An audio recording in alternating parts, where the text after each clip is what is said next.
It is 7:15 here. Heading back to school is an exciting time, but in today's world, there can be some mixed emotions here. One Maryland company releasing findings of a national survey showing 74% of U.S. parents are concerned about possible shootings in their kids' schools, and 1 in 5 parents say they have bought bulletproof gear for their kids.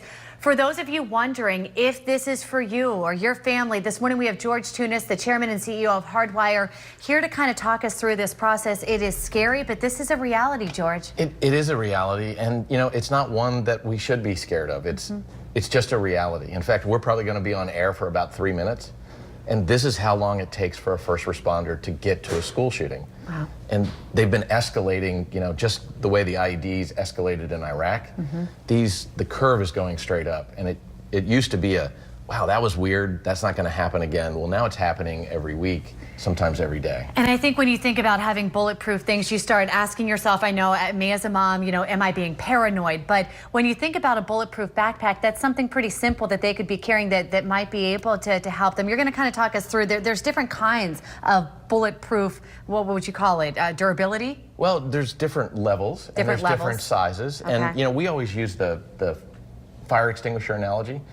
People aren't afraid of fires. There's a fire extinguisher in a school every 75 feet. They're throughout this facility. They were in my hotel last night. So bulletproof gear can be the same way. And there's, so when you get when you get to the personal level, you're looking at something that weighs less than a pound. It's about a 1/4 inch thick.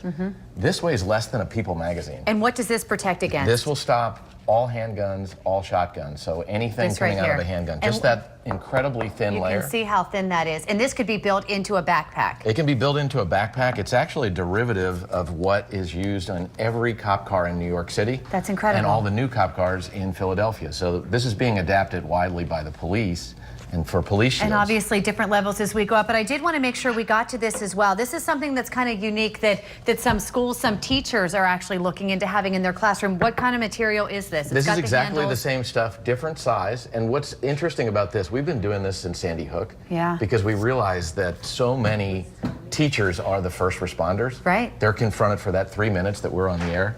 And this gives them a tool in run, hide, fight. So if you can run. If you can hide. But if you have to fight, you need a tool, and you can't be barehanded. And so this says grab, position, protect, and disable. Right, so it's just like a fire extinguisher. It's 3.75 pounds, so it's something you can use every day to teach on. It's a whiteboard. And you said this is going to stop. That'll stop all handguns and shotguns. And then since the assault rifles are out there, this weighs just a little over 10 pounds.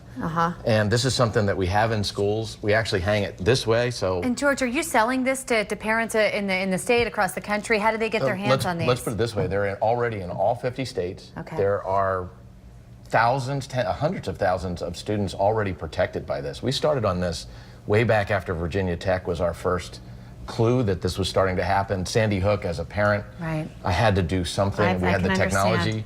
They're in Anne Arundel County, they're in Worcester County. This is out there, and it's good for parents to see a little bit more. George, thanks for opening our eyes this morning, something that we need to think about. Appreciate your time. No problem. It is 7:18. We do want to turn it over to meteorologist Amy Aronson in our